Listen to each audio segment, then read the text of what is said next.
6월 9일 셀트리온 방송을 시작하겠습니다. 오늘 코스피가 1.16, 코스닥은 0.87 상승 마감하였습니다. 전반적으로 시장 상황을 쭉 한번 돌아보시죠. 차트로 한눈에 녹아져 있습니다.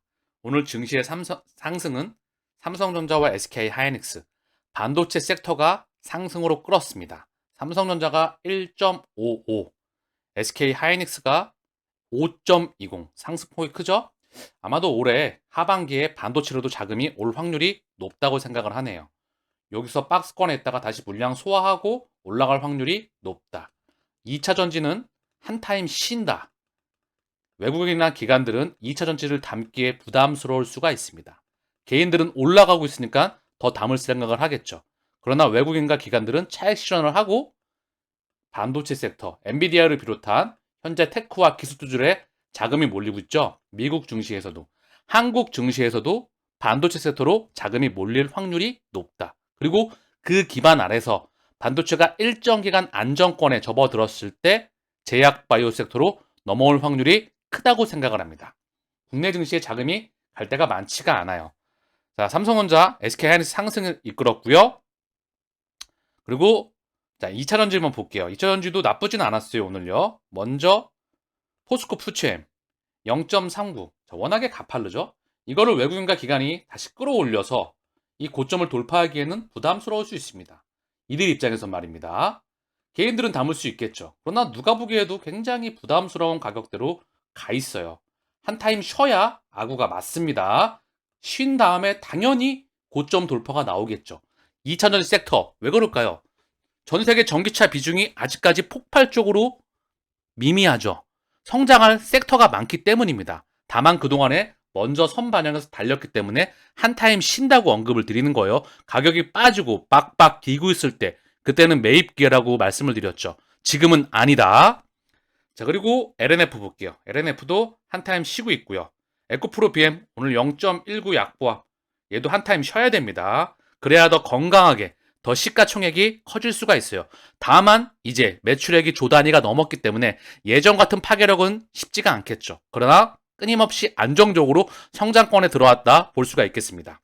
LG에너지솔루션. 자, 그쵸? LG에너지솔루션도 거의 고점권에 다가가는 듯한 그런 느낌이 와요. 그쵸? 그러나 얘도 한 타임 쉬어줘야 아구가 맞을 것 같아요.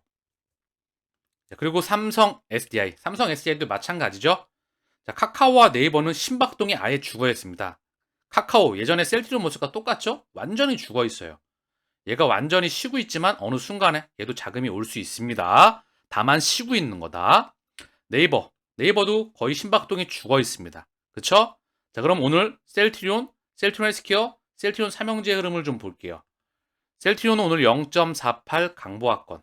자, 바닥을 딱 찍고 엄청난 빠른 짧은 기간 안에 상승. 긴 기간 동안 지루한 하락. 이때 마탱이 가죠. 지치죠. 바닥을 또 찍고 이슈가 있었죠. 짧은 기간에 상승, 물량 소화, 상승, 물량 소화, 상승, 물량 소화. 요 기간이 좀 길어지죠. 많이 지치게 차트를 만들어 가고 있네요. 누가? 그들이 말입니다. 그리고 오늘 뭐 하나 또 나왔는데요.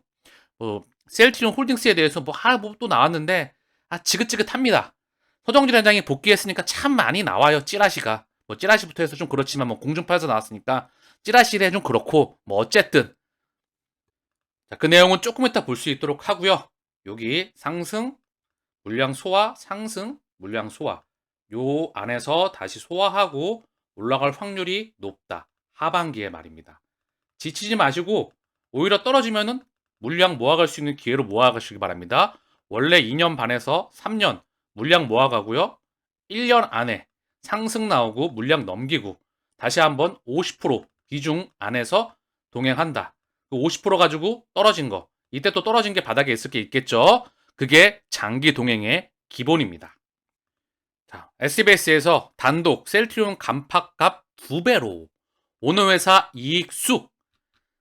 참 어쨌든 뭐 브랜드 사용료가 얼마나 비싸지는 겁니까?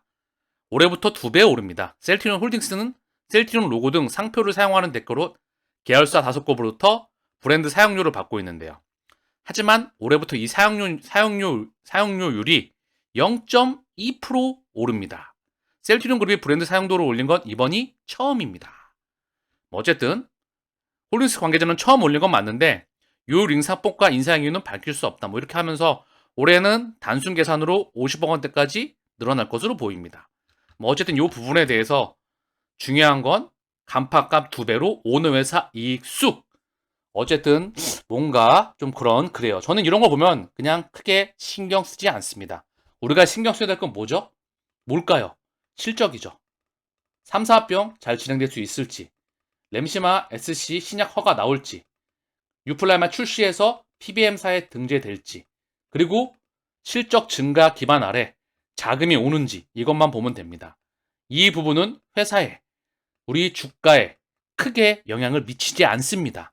그냥 멘탈만, 짜증날 때 멘탈만 더 짜증나게 할 뿐이겠죠. 그래서 저는 신경 쓰지 않습니다. 자, 이야기가 나온 김에 참고로 잠깐만 언급을 드리죠. 주총 때 오너가 나와서 장장 6시간, 자, 6시간 서서 주총을 진행하는 실제 오너가 나와서 하는 기업이 몇 개나 있을까요? 더불어 우리가 주총 때 봤죠? 한 명 한 명을 다 상대해 나가면서 다 일일이 답변해주고 했던 그런 사람이 몇 명이나 있을까요? 저는 이미 그 확인 과정은 다 끝났다고 생각을 합니다. 충분히 존경받을 만한 그 위치에 때 생각을 하고요. 이제 실적과 주가로만 증명하면 돼요. 시간의 차이가 발생을 하겠지만 결국 목적지에 도착합니다. 그 부분은 단 한 번도 저는 의심을 해본 적이 없어요. 시간 차이가 발생을 하겠지만 어느 순간 한순간에 그 시기는 도래할 거라 생각을 합니다. 자, 램시마 SC가 호주에 이어서 뉴질랜드도 뚫었다. 대단하죠? 이게 중요한 겁니다. 아시겠죠? 이게 확장해 나가냐, 신약 허가가 받냐, 수출액이 증가하느냐, 램시마 SC 판매가 증가하느냐, 직판으로서 숫자가 더해지고 있느냐, 요게 우리가 체킹해야 될 겁니다. 셀트리온의 자가면허 진한 치료제 램시마 SC가 뉴질랜드 시장을 뚫었다. 2020년 호주에 이어 뉴질랜드에서 램시마 SC의 품목 허가를 획득하며 오세아니아 시장 입지를 강화했다. 최근 뉴질랜드 의약품 의료기기 안정청에 램시마 SC에 대해 레미케이드와 동일한 적응증으로 품목 허가를 냈다고 9일 밝혔다. 2015년 뉴질랜드에서 램시마 정맥의 품목 허가를 획득한 데 이어 램시마 SC까지 허가를 받으며 뉴질랜드 자가면허 진한 치료제 시장에서 경쟁력을 강화하게 됐다. 이번 허가 획득으로 오세아니아 시장 내 입지를 확대할 것으로 기대하고 있다. 지난해 4분기 기준 램시마 SC는 유럽 주요 빅5에서 16.1%의 점유율을 달성하며 경쟁력을 확대하고 있다. 올해 램시마 SC의 미국 시장 진출을 위해 지난해 FDA의 신약으로 허가 신청을 완료했고 오는 10월 품목 허가 획득을 예상하고 있다. 7월에 출시합니다. 유플라이마가 10월에 램시마 SC 신약 허가가 터진다. 3, 4병도 어느 기준점에 갈 수 있겠죠. 대형 M&A도 언제든지 터질 수가 있겠죠. 이 대형 이벤트들은 결국 실적 기반 위에 터져 나와야 수급이 미친 듯이 올 수가 있습니다. 우리가 모니터링해야 될 바로 그 지점, 꼭지점 부분이라는 거예요. 유라 2023 후기 가능성을 보았다. 램버스님께서 자료를 남겨주셨습니다. 우리 주주님들을 위해서 상당히 좋은 자료를 항상 남겨주고 계시죠. 유라 2023 다올투자증권 제약바이오 이지수 애널리스트가 작성을 하였습니다. 유라 2023 류마티스 유럽 관절염 확해 램시마 SC의 편의성뿐만 아니라 편의성, 유효성, 안정성을 확인하였다. 긍정적인 임상 데이터 발표로 유럽 내 처방 확대와 성공적인 미국 출시를 기대한다. 램시마 SC는 TNF-알파 제품군 내에서 동일 성분의 정맥과 피하 제형을 모두 커버 가능해서 레미케이드뿐만 아니라 휴미라와 엠브럴 시장도 타겟할 수 있어 잠재력이 매우 높은 상황이다. 정확히 지적을 하고 있죠. 휴미라, 엠브럴, 레미케이드 이 시장을 다 커버합니다. 그리고 미국에 허가를 받고 내년에 출시한다는 거죠. 그리고 얘가 유럽에서 이미 숫자를 찍어내가고 있습니다. 환자의 삶을 획기적으로 개선시키고요. 유효성 또한 정말 뛰어나죠. 램시마 정맥보다 유효성이 뛰어나다는 데이터가 계속해서 반영되고 있죠. 투자 포인트에 대해서 유플라이마와 램시마 SC 등 선제적 재고 공급 확대, 램시마 SC가 다시 한번 헬스케어항 공급이 이어지고 있죠. 신약 파이프라인까지 확대해서 사업 다각화를 추진하고요. 유플라이마와 램시마 SC 등 고마진 제품 매출 성장과 테바양 아조비 위탁 생산 매출 발생으로 2023년 호실적을 기대한다. 헬스케어 또한 유럽 내 매출 회복과 안정적인 북미 매출 성장, 램시마이스씨의 매출 성장, 신제품 베그잘마와 유르플라이마의 미국 직접 판매 효과 본격화를 기대한다. 자, 긍정적인 이야기가 다 정리가 되어 있습니다. 그래서 자, 램버스님 여기 좋은 자료를 남겨주고 계시는데 셀트리온 소액주주 쉼터를 네이버에 검색을 하시면은요. 여기 지금 램버스는 밴드방을 이렇게 자료도 첨부해 주셨거든요. 여기 주소를 첨부해 주셨는데 이 주소 치고 들어가셔도 되고요. 네이버에 셀트리온 소액주주 쉼터를 딱 치시면 여기 나와요. 밴드가 네이버 밴드가. 그럼 여기 밴드에 가시면 램버스님이 이렇게 리딩을 좀 이렇게 예를 들면 주식시장 리뷰와 미 증시 전망 뭐 시황하고 셀트리온에 대해서 이제 글로써 좋은 자료로서 이제 많은 자료를 같이 남겨주고 계시겠죠. 셀트리온 소액주주의 쉼터이다. 영상으로 보시는 것도 도움이 많이 되시겠지만 또 글로써 많은 부분을 장기 동행하시는 분들께서 많은 도움을 받아가시길 바라겠습니다. 자, 램버스님 자료를 보고서 눈에 확 들어온 것은 감자아빠님이 남겨주셨는데 제가 보는 부분과 제가 중요시하는 부분과 여러분들이 중요하시는 부분과 램버스님이 중요하시는 부분과 또는 셀트리온의 진짜 펀더멘탈을 보시는 분들은 이 부분이 정말 오래 중요하겠죠. 먼저 시선을 잡은 것은 무엇보다도 휴미라 바이오시밀러 제약사들의 향후 계획 및 전망이었다. PBM 등재가 두세 개 제품에 대해 이뤄질 것이며 등재가 확실한 두 회사는 셀트리온과 삼바라는 것. 그리고 셀트리온은 2024년 5월 전망으로 늦어도 2023년 5월에서 6월에 PBM 등재 제품이 정해질 것으로 예상한다는 것. 다올 투자증권 보고서에는 7월로 예상하고 있음. 자, PBM사 등재가 정말 중요합니다. 7월에 되건 8월에 되건 9월에 되건 빠른 시간 안에 그 소식이 나온다면 엄청난 모멘텀이 되겠죠. 빠르면 이번 달에, 늦어도 다음 달에는 PBM 등재가 이루어지겠네요. 이번 달에, 다음 달에, 그 다음 달에건 등재가 되는 게 정말 중요합니다.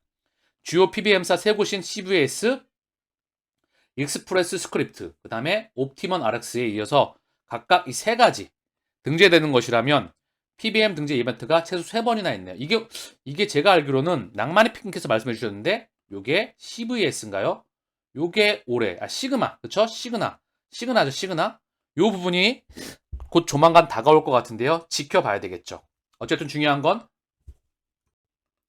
PBM사 등재 이벤트가 있겠죠. 중요한 모멘텀이 될 거고요. 실적을 휴미라 시장 점유율의 캐파를 가를, 핵심을 가를 그런 중요한 부분입니다. 당연히 유플라이마는 세계 최고 수준의 원가 경쟁력을 가지고 있습니다. 공장에 대한 수율이나 직판이나 볼륨이나 캐파나 이미 준비가 완료가 되어 있죠. 램시마이스씨가 또 언급되고 있는데요. 얼마나 우수한 제품인지 치료 효과, 유효성, 환자 편의성, 국가 의료 비용 절감 효과 등 상세히 설명하는 자료를 보면서 기분이 좋았습니다. 더 기분 좋은 것은 램시마이스씨가 레미케이드뿐만 아니라 방금 전에 언급드렸던 휴미라와 엠브럴 시장도 타겟할 수가 있는 잠재력이 매우 높다. 잠깐 짧게 설명을 드리면요. 레미케이드, 휴미라, 엠브럴 요거는 신약으로 우리가 출시를 하는 거죠. 그쵸? 램시마이스씨가. 그리고 이 휴미라와 엠브럴은 피하밖에 없어요. 요거 항체는 자주 투여받게 되면 내성이 생깁니다. 그리고 둘 간의 교차 처방밖에 안 됐거든요. 요 시장에 뚫 침투하는 겁니다. 뭐가? 램시마이스씨가. 레미케이드는 그냥 신약으로, 얘는 교차 처방으로 여기 내성이 생긴데 바로 침투를 한다는 거죠. 그래서 휴미라, 엠브럴, 레미케이드 시장을 다 커버하는 겁니다. 셀트리온의 오늘 호가 창이고요. 큰 변동의 흐름은 없습니다. 신한끼리 왔다 갔다 했고요. 키움도 왔다 갔다 했고 외국계 흐름은 정말 장중에 조용했습니다. 메릴랜치 시티, 모건스탠리 찔끔 움직임이 있었다. 잠깐 쉬고 있는 듯한 모습인데요. 최근에 굉장히 외국계 창고가 많이 왔다 갔다 했습니다. 언제 어느 순간에 뒤집어지는 소식이 나올지 그 소식을 우리는 지난 2년 반 동안 기다렸으니까 기다린 김에 조금 더 기다리시죠. 그게 어떤 분들은 진짜 주주분들도 계실 것 같고 아닌 분들이 더 많으실 것 같기도 한데 아니면 지쳐서 힘든 투정을 부리시는 것 같기도 하고 어떤 분들이신지 모르겠는데 2030년 가서 보자 하는데 저기 공부를 좀 하시고 말을 좀 비꼬시는 건 좋은데 조금 공부를 하시고 조금 남겨주셨으면 좋겠어요. 꼬지 마시고 저는 참고사항으로 단 한 번도 후원을 받은 적도 없고요. 유료 회원을 받은 적도 없습니다. 셀트리온에 대해서 지금 지난 시간 동안 광고비 아시면 노트를 놀라실 텐데요. 하루도 안 쉬고 제가 거의 1년 동안 했던 것 같은데 하루에 1년 동안 쉬었던 적이 별로 없었죠. 그래서 제가 얼마나 벌었는지 아시면 이 목소리와 에너지를 쏟아붓고 그 광고비를 받겠다고 하시는 거 보면 거의 저는 그냥 하는 겁니다. 목소리 우렁차게 목이 터져라요. 아시겠죠? 그러니까 우직하게 본인이 투자한 회사에 대해서 확신을 가지고 쪽팔리게 원망하지 마시고 본인이 결정한 사항에 대해서 끝까지 쪽팔리게 하지 말고 끝까지 목적지에 도착하시길 바랍니다. 제 목소리에 억양을 들으셨으면 무슨 뜻인지 아시죠? 자, 오늘 셀트리온의 공매도 매매 비중은 8.75, 거래량은 34만 1000주, 오늘 0.48 강부합. 헬스케어는 공매도 매매 비중 14.03, 거래량은 57만 7000주, 오늘 0.55 약보합. 셀트리온 제약, 오늘 공매도 매매 비중 14.37, 거래량은 13만 2000주, 오늘 0.12 약보합에서 마무리를 하였습니다. 자, 그중 중요한 건 오늘 셀트리온의 공매도 누적 잔고가 아직 6시가 안 됐기 때문에 192만 6천 주예요. 어제 기준으로 해서. 자, 그러면 190만 주가 깨지고 180만 주 때, 170만 주 때 언젠가는 100만 주도 깨지겠죠. 이게 뜻하는 바는 뭐냐 하면 공매도가 11년간의 전쟁을 끝내고 전쟁이라고 하는 어쨌든 얘네가 떠나간다는 겁니다. 떠나간다는 거. 그냥 떠나가겠습니까? 3사 합병을 앞두고 있지 않습니까? 3사 합병을 하면 그리고 빅팜으로 형성이 되고 실적이 터지면 얘네가 여기 있어야 될 이유가 없어요. 주가를 끌어잡고 있죠. 얘네가 통제하고 있고 얘네를 위주로 해서 얘네가 수급 들어오는 시기를 그들과 함께 정할 겁니다. 아마 그 기반이 하반기에 좀 나올 거라 기대하고 있는 부분이에요. 자, 삼형제의 수급을 보겠습니다. 큰형 셀트리온 오늘 기간이 11,000주 순매수했고요. 개인이 31,000주 순매수, 외국인은 42,000주 매도가 나왔습니다. 기간 11,000주, 기간 오늘 금융투자가 31,000주 매수, 투신이 5,600주 매수했고요. 연기금이 18,000주, 보험과 투신은 각각 2,600주, 4,900주 매도가 나왔습니다. 자, 한 달 기준 개인이 58만 7천주 순매도, 외국인과 기관은 각각 14만 8천주, 43만 5천주 순매수 중이에요. 중요한 건 매수 폭이 좀 줄어들었고요. 개인의 매도 폭도 줄어들었죠. 개인의 매도 폭이 늘어나면서 외국인과 기관의 매수 폭이 늘어나야 주가는 플러스로 전환됩니다. 그동안에 그래 왔기 때문에 최근에 개인의 매수세가 연이어서 나오고 있죠. 그렇죠? 뭔가 수급 적으로도 변화가 조금은 있어야 되겠죠. 자, 그리고 헬스케어 보겠습니다. 오늘 쌍끌이 매도가 나왔는데요. 외국인 7만 7천주, 기간 6만 7천주 매도가 나왔고요. 개인은 14만 2천주 매수가 나왔습니다. 셀트리온과 거의 동일하죠. 개인이 5거래일 연속 들어오고 있다. 그러면서 개인이 한 달 기준 75만 6천주 매도가 나왔는데 이 매도 폭이 셀트리온과 똑같이 줄어들고 있어요. 얘가 많았을 때는 마이너스 150만 주가 넘어갔던 것 같은데 한 달 기준 말입니다. 20거래일 기준. 외국인은 한 달 기준 28만 8천 주, 기간은 42만 주 순매수가 나오고 있다. 오늘은 연기금 4만 5천 주, 사모펀드 9,200주, 금융투자 보험투신 각각 3,700주, 3,200주, 8,400주 대부분 매도로 나왔습니다. 연기금이 헬스케어도 4거래일 연속 매도가 나오고 있네요. 한 달 기준 그래도 기간에 금융투자가 22만 주, 사모펀드가 30만 주 아직까지 매수를 하고 있으나 그 매수 폭이 플러스 폭이 떨어지고 있기 때문에 얘도 마찬가지로 외국인과 기관의 플러스 폭이 늘어나면서 개인의 매도 폭이 늘어나야 되겠죠. 자, 그 기반은 반도체, 아까 설명드렸던 업종별 세트에서 저는 올해 반도체 그리고 제약바이오 쪽으로 들어올 확률이 높다. 일부 경기 시니컬 그쪽으로도 자금이 왔다 가면서 중심은 반도체, 제약바이오가 끌어가지 않을까 그런 생각을 합니다. 2차 전지는 한 타임 쉴 확률이 높다. 쉬고 나서 가겠죠. 자, 제약 막내 수급입니다. 오늘 쌍끌이 매도가 나왔는데요. 외국인은 17,000주, 기간은 5,700주 순매도, 개인은 23,000주 순매수가 나왔습니다. 자, 기간 5,700주 중에서 금융투자가 1,500주, 사모펀드가 3,100주, 투신과 연기금은 각각 602주, 479주 매도가 나왔습니다. 자, 한 달 기준으로 봐도 아직 수급, 얘는 거의 보합이죠. 개인이 3만 5천주 매도, 외국인이 2만 주 매도, 기간은 5만 8천주 매수, 그중 금융투자가 6만 7천주 대부분을 담당하고 있습니다. 얘도 개인의 매도폭이 마이너스였다가 외국인과 기관이 플러스였는데 다시 한번 방향성이 없어졌어요. 얘도 마찬가지입니다. 큰형과 둘째가 가면서 제약도 수급을 따라가야 되겠죠. 전반적으로 셀트리온이 조금은 쉬고 있는데 에너지가 응축됐다가 하반기에 많은 모멘텀과 함께 실적들이 증명돼야 됩니다. 그래야 수급이, 돈이 미친 듯이 쏠릴 수가 있겠죠. 충분히 기대할 만하다. 저는 그리 보고 있습니다. 오늘 방송은 여기서 마치겠습니다. 감사합니다.